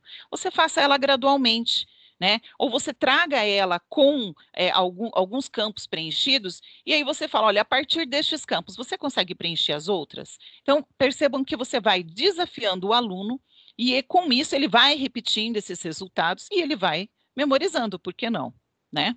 Feito a construção da tabela, é importante também que você comece a investigar com o aluno as outras regularidades, que em cada linha, por exemplo, dependendo do número, da quantidade de agrupamentos, você caminha de 2 em 2, ou de 3 em 3, ou de 4 em 4, ou de 5 em 5, e assim por diante. Também você pode explicitar na tabela os resultados que são idênticos. Lembra que a Silvana trabalhou lá atrás e explicou para a gente que nós temos as questões de contexto, né? Mas além do contexto, do cálculo contextualizado por uma situação, problema, o aluno também precisa conhecer o cálculo sem o contexto. Ele precisa entender, então, essa propriedade, por exemplo, comutativa. Mudei a ordem das parcelas, porém o resultado não altera. Olha lá. E eu tenho isso por toda a tabela que eu posso ir explorando. Olhando aqui, gente, ó, essa aqui é a primeira atividade proposta lá no volume 1 do terceiro ano. E ele vem justamente com essa proposta de você preencher a coluna da tabuada do 1 com a linha, ok? E que você faça o preenchimento dos pares, do dobro, desculpa, então a do 2 e a do 4, e depois você preencha a do 8. Na sequência, você vai conseguir preencher a do 4 aqui na horizontal e a do 8 também, olha só. E aí, nós ficamos com pouquíssimos espaços, né? E com isso a gente vai fazendo o nosso aluno, então, refletir em cima dessas regularidades. Se a gente olhar aqui, no quarto ano, a mesma tabela, ela já é dada, porém ela já vem parcialmente completada para que o aluno faça o restante, então, dela. Então, vamos observar, olha a proposta, agora ela não vem vazia, então ele precisa dispor aqui algumas coisas que estão faltando. Preenchendo as duas colunas, ele consegue preencher as duas linhas. Lembrando lá da regularidade, como que ele encontra a tabuada do 5, ele pode fazer a adição dos resultados da tabuada do 2 e do 3. E a tabuada do 7, ele pode fazer, estabelecendo a relação de adição da tabuada do 2 com a tabuada do 5. Tá? Então, aqui, pensando nesse sentido, que o processo de construção da tabuada começou lá atrás, com o primeiro e o segundo ano, todo o dobro, o triplo, que já é uma base, né, muito forte, ele passa pelo terceiro ano, trabalha a tábua de Pitágoras, chega no quarto ano, ele já vai caminhando com essa memorização muito mais tranquila, muito mais fácil, né? Inclusive, uma coisa importante da gente dar para o aluno, permitir que ele faça a escolha da forma como ele quer fazer essa memorização, por exemplo, né? Dentro de um quinto ano, numa época em que eu lecionei, então eu propus aos alunos, olha, é importante que vocês tenham isso memorizado, isso vai auxiliar vocês para que outros cálculos sejam feitos e vocês vão conseguir muito mais agilidade, então, nas atividades, nas provas. Mas você pode fazer conforme isso fica mais confortável. Então, tem aluno que ele escolheu, cada aluno escolheu como ele queria fazer esse processo de memorização. Eles entenderam que isso era um benefício e cada um escolheu. Então, um escolheu reproduzir manualmente toda a tabuada, outro escolheu repetir oralmente, Enfim, a gente precisa dar essa liberdade de escolha porque o aluno vai fazer da melhor forma para ele. E ele entendendo que aquilo vai ser um benefício, ele vai fazer, né? Essa proposta, quando eu fiz para esse quinto ano, surtiu muito efeito. Ele podia fazer a tábua de Pitágoras, ele podia fazer as tabuadas tradicionais como a gente conhecia. E aí, dentro das avaliações, é claro que ele não pode consultar algo já pronto. Mas se ele sabe escrever, desenhar a tabela de Pitágoras, se ele consegue fazer aquela construção ali naquele momento, por que não? Então, ele tem uma folha de rascunho, ele constrói a tabela de Pitágoras e usa ela e faz a consulta. Ele fez, né? Ele construiu, então fica muito mais fácil, né? São essas propostas, essas conversas que a gente precisa ir trazendo com os nossos quartos e quintos anos, para que eles vão, então, se acostumando a usar um rascunho, a escrever, né? Procurar os resultados da tabuada. Às vezes eu tinha alunos que preferiam realmente a tabuada tradicional, mas ele já ia e fazia só os resultados e anotava ali do lado, né? O outro já, ele tinha que realizar e fazer tudo, 3 vezes 1, 3. Ele fazia um pouquinho mais rápido, porque ele já sabia que aquilo ia demorar. Mas a proposta é que ele fizesse essa escolha, né? E você, professor, dá essas opções, abre para ele o leque dessas possibilidades. Olha essa tabela de Pitágoras como uma ferramenta muito forte para você poder usar, então, a memorização da tabuada em sala de aula. Depois, então, que nós trabalhamos a ideia, né, que o aluno sabe multiplicar, e esse aluno, então, agora tem pelo menos os resultados dos fatos fundamentais da multiplicação, nós passamos, então, para o algoritmo, né? Então, nesse momento, é que a gente vai conseguir que o nosso aluno tenha uma facilidade, uma predisposição para a gente poder ensinar o algoritmo da multiplicação para ele, tá bom? E aí a gente vai ver aqui que o algoritmo, ele é o quê? Ele é um conjunto de procedimentos que se usa seguindo uma determinada ordem. Talvez alguns de vocês vão, inclusive, reconhecer essa minha fala, né? Nós já fizemos isso num outro momento, trago novamente aqui para a gente recordar. Você faz um conjunto de procedimentos, todo dia a mesma coisa. Levanta da cama, toma banho, toma café e sai para o trabalho. Isso é um algoritmo, tá ok? Isso foi colocado e inventado para que os cálculos ficassem mais simples, tá? Podem ser feitos no papel, eles podem ser feitos de calculadora e de computador. Nós temos hoje, inclusive, nosso próprio material didático, ele incentiva e proporciona que a gente use também a calculadora em sala de aula. Então, é importante que o aluno tenha o conceito, que ele aprenda a ideia, mas a gente não pode deixar de apresentá-lo a esses outros mecanismos que se há hoje para se chegar à concretização dos cálculos. Os algoritmos levam a uma resposta exata. E são generalizações, ou seja, a partir daquela construção, a gente consegue resolver vários problemas semelhantes utilizando um mesmo processo, tá? E eles têm que ser ensinados após as ideias da multiplicação, após o conceito da multiplicação, então, ter sido abordado em sala de aula e o nosso aluno, então, estar muito tranquilo com relação ao que é a multiplicação. Porque a gente vai ver que o algoritmo, essa série de passos, ela não é tão simples. Ela é uma coisa que exige uma ordem, exige uma calma, né? O aluno tem que seguir esses passos. A gente vai perceber no algoritmo que se ele pular um passo ou ele colocar um item na frente do outro, isso vai dar a diferença. Então, por isso que a gente vai trabalhando por partes, né? Então, tendo consolidado ali o conhecimento da multiplicação, a gente passa para o algoritmo. Só para lembrar que a gente explorou as ideias da multiplicação lá no EMAI de maio, né?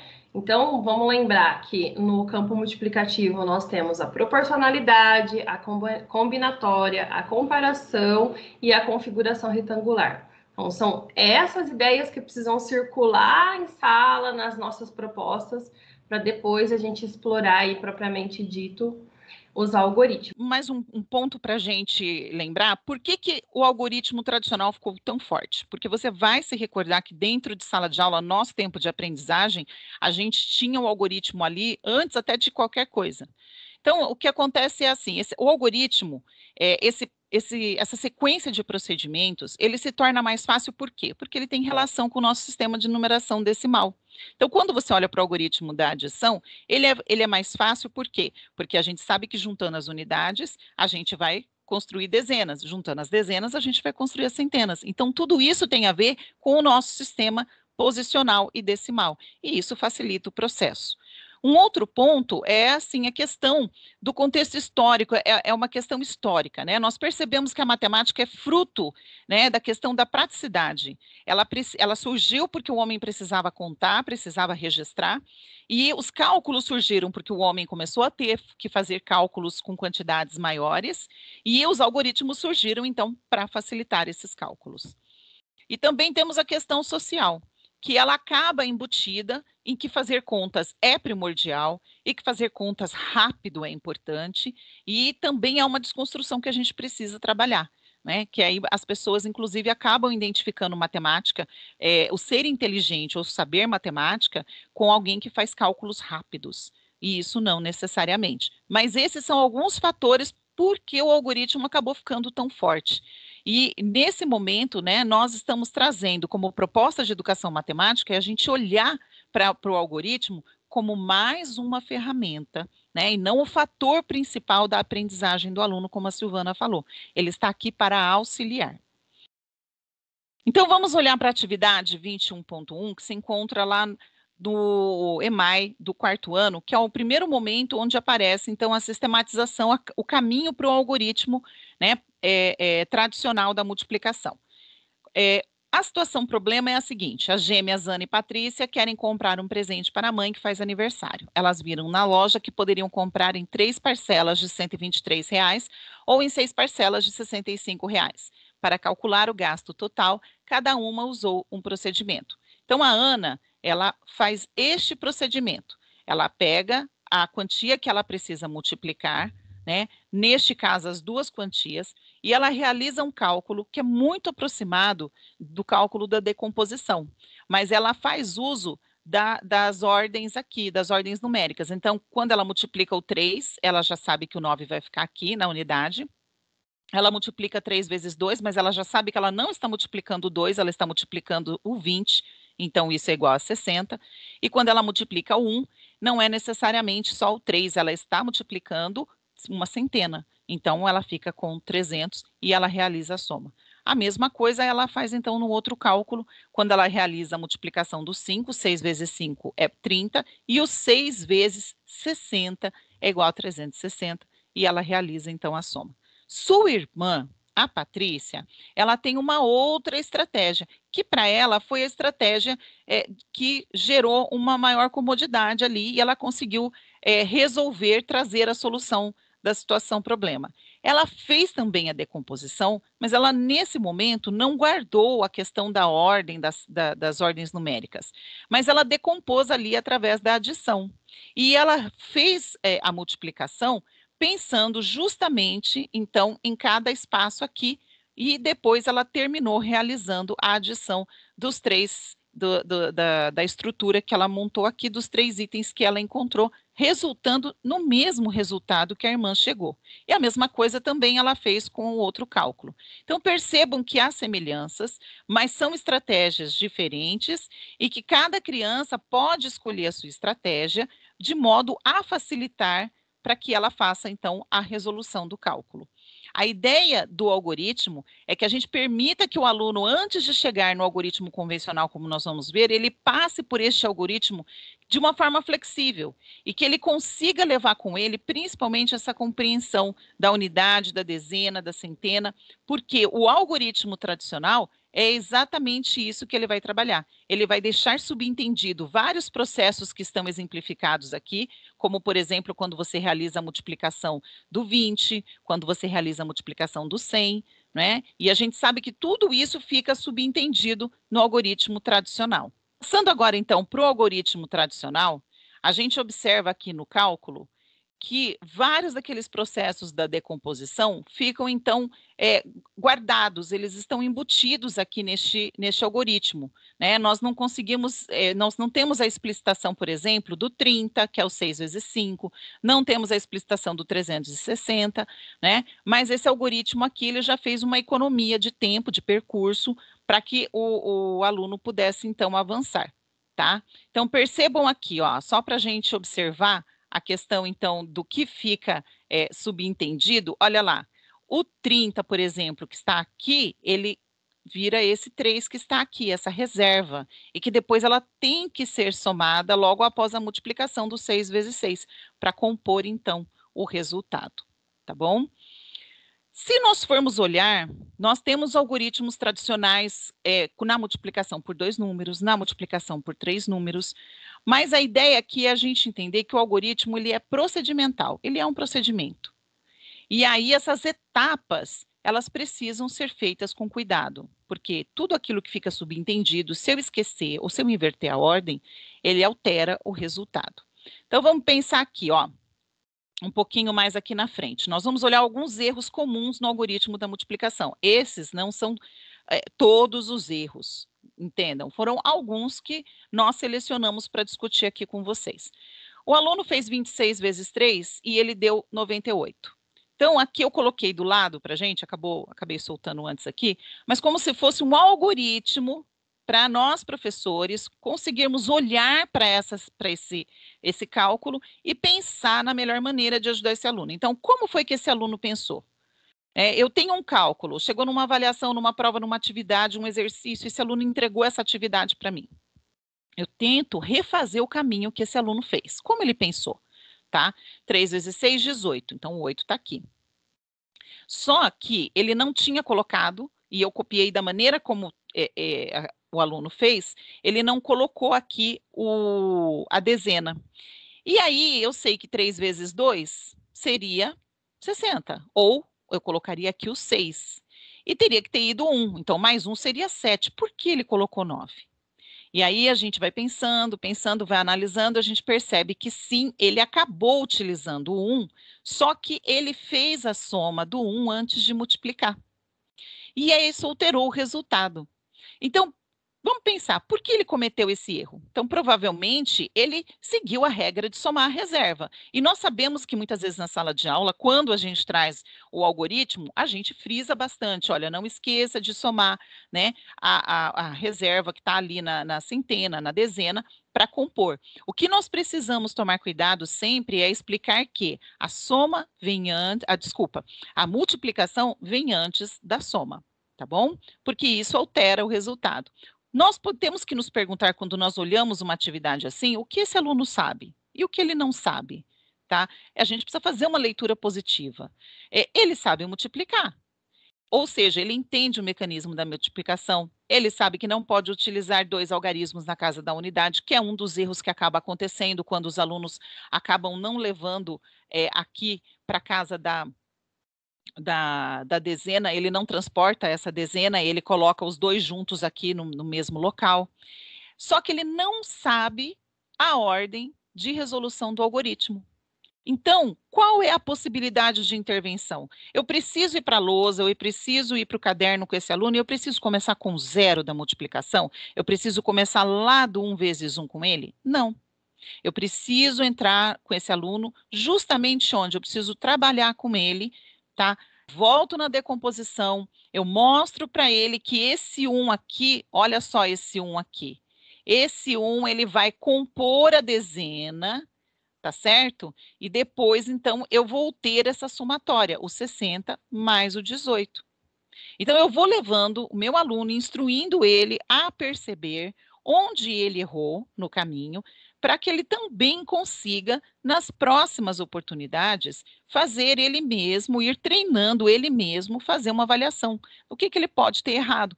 Fazer uma conferência, fazer uma revisão, tá certo? Vamos pensar no próximo. Outro erro comum, esse aluno fez 27 vezes 15. E aí, a hora que a gente vê aqui, a gente vai fazendo o cálculo, então vamos lá, ó, lembra do nosso algoritmo de professor olhando a atividade de aluno, como o aluno pensou ao resolver, então vamos lá. 5 vezes 7, 35, tá? Essa disposição aqui eu copiei da mesma forma como o aluno fez, ok? Então, a gente tem que olhar para tudo, tá? A gente precisa ver se a maneira como ele copiou a atividade, como ele copiou o cálculo, está influenciando na maneira como ele está resolvendo. Então, neste caso aqui, vamos ver o que aconteceu. Então, esse aluno fez 5 vezes 7, 35, tá? Então, tecnicamente, aqui viria um 3, certo? E aí, subiu esse 3, ele faz 2 vezes 5, 2 vezes 5, 5 vezes 2, 10, mais 3, 13, 135. Então, até aqui o primeiro fator multiplicado, ok. Aí ele vai para a multiplicação do 10, não é do 1, tá certo? Lembrando aqui, ele vai para a multiplicação do 10. Ele vai multiplicar, então, 1 vezes 7, tá ok? Ele coloca aqui 70. 1 vezes 2 seria 2. Mas o que aconteceu? Ele pôs 5. Então, olha só, o aluno soma novamente as dezenas do cálculo anterior. E aí ele termina dando um resultado, então, que como realmente ficou bem diferente do esperado. Então, quando nós conseguimos fazer essa leitura, nós olhamos para os erros do nosso aluno, a gente começa, inclusive, a perguntar, em algum momento do nosso planejamento, da nossa fala, alguma coisa nós deixamos passar? E aí a gente sabe onde entrar exatamente com ele. Por que você acha que ele cometeu esse erro? Pode ter sido distração, pode ter sido a preocupação novamente excessiva com a questão da reserva, e aí ele não percebeu que ele já havia feito essa soma e isso era da conta anterior, né, do fator de multiplicação anterior. O que ele sabe e o que ele não sabe? Gente, ele sabe multiplicar, ele sabe os resultados aqui, tá, da tabuada. Ele entende o mecanismo, ele conhece o algoritmo, sabe realizar. Então, ele só precisa tomar um pouco mais de cuidado e aí precisa se refazer o cálculo com ele, orientando e chamando atenção para o que aconteceu e dizer que ele só precisa de um pouco mais de atenção nesse caso. Tá? Então, novamente, a gente não precisa ir para a lousa e começar do zero com os alunos para trabalhar essa com mais assertividade, essa questão do algoritmo. Então, vocês estão percebendo que os erros comuns no algoritmo, quando a gente trabalha bem a ideia da multiplicação, a gente tem a memorização dos resultados ou um local de consulta para esse aluno num determinado momento, né, como nós estamos fazendo atividades, percebam que o erro é de procedimento, é dentro da questão do algoritmo, é uma etapa do algoritmo que não foi feita corretamente e isso mexeu no resultado. Então, nós vamos aqui para o último erro, então, hoje levantado, que nós selecionamos para conversar com vocês, onde o aluno fez a multiplicação do 43 vezes 25. Tá? Então, aqui nós já temos a multiplicação por 2 números. E vamos observar o que esse aluno fez, tá? Ele colocou o resultado de 301. Esse aluno, percebam aqui quando a gente vai olhando, e eu deixei um pouquinho mais explícito, porque esse era um pouquinho mais difícil para a gente perceber, demorou até um pouquinho mais, a gente foi analisando tudo, e ele conseguiu fazer aqui um cálculo aqui bem diferente. Olha só, ele realiza o 3 vezes 5, 15, ele eleva a dezena, ele faz o 5 vezes 4, 20, mais 1, 21. Só que depois ele segue aquela ordem do algoritmo, aquela orientação que muitos de nós fomos ensinados assim, que você coloca o mais embaixo, tá? Por quê? Porque, na verdade, ele iria estar multiplicando agora o 20. Então, 20 vezes 3 seria 60. Só que esse zero, lembra que a gente comentou que o algoritmo deixa algumas etapas subentendidas, alguns processos subentendidos, e aí a gente precisa tomar muito cuidado. Por quê? Porque quando você deixa as coisas subentendidas, pulou uma etapa, altera-se. E o que ele fez? Ele colocou aqui, sim, 2 vezes 3, 6. 2 vezes 4, 8. Shalimar, mas peraí, como assim? O que ele fez? Ele não considerou aqui como sendo 60. Tá? Então, para ele, esse local aqui, onde está o sinal da adição, ele desconsiderou. Então, esse 5, ele precisava de um número para somar com 5. E ele usou o 6 que estava na lateral. E ainda coloca o resultado aqui. Então, percebam que muitas vezes o caminho que o pensamento do aluno faz, né? É importante quando a gente faz esse algoritmo aqui de correção, né, que nós estamos propondo, para a gente poder exatamente saber como fazer essa intervenção. Aí ele soma 5 mais 6 igual a 11, vai 1. Aí ele soma esse 8 com 2 dá 10, ele joga o 1 para a centena, e aí o que ele faz? Ele já somou esse 8, ele não vai somar esse 8 de novo. Então, ele soma o 1 mais 2 e ele coloca o 3 aqui. Então, percebam, ó, se a gente olhar para o cálculo correto, a mudança de resultado, ele não considera a unidade da segunda multiplicação. O sinal de adição demarcou apenas um espaço para ele, tá? Então, quando ele comete esse erro, ele não consegue trabalhar com o algoritmo dessa maneira. Talvez ele não tenha compreendido ainda a questão de que ele não está multiplicando apenas 2 aqui em cima, ele está multiplicando o 20. E aí é interessante também, pode ser que trazer através da decomposição seja uma orientação para que o aluno consiga visualizar. Né? Ele sabe multiplicar, então os resultados das multiplicações, nós vimos aqui, em todos os algoritmos, eles multiplicaram corretamente, mas o algoritmo, então, que se tornou o problema, tá? Então, a gente vai trabalhar, por exemplo, o algoritmo sem o sinal de mais, que é o que nós colocamos aqui, que é uma das propostas. A gente pode colocar o sinal de mais aqui do lado, e o aluno, então, através também da decomposição, a hora que ele percebe que aqui ele não está multiplicando 2, mas está multiplicando 20, tá certo? Esse aluno, então, perceba que ele precisa ocupar essa casa aqui para que ela seja considerada, então, na finalização do algoritmo. Gente, finalizando, tem muitos tipos de erro. Nossos alunos são muito criativos, tá? Então, primeiro, a compreensão da operação vem antes do ensino do algoritmo. Então, vocês percebem que em todos esses algoritmos que nós conversamos, os alunos sabem fazer a multiplicação. Eles compreenderam esse processo, eles sabem os resultados. Mas, como eu disse para vocês, existem outros tipos de erro. Então, quando eu e a Silvana colocamos aqui para vocês essas perguntas, né, a gente está propondo para vocês uma forma de analisar esse erro para que você vá e faça uma intervenção pontual. Cada aluno aqui que nós vimos errou em um momento diferente do algoritmo. Então, às vezes, nem sempre quando você retoma no coletivo, vai sanar a dúvida do aluno. Né? Ele precisa daquela intervenção individual, ele precisa que você chegue nele.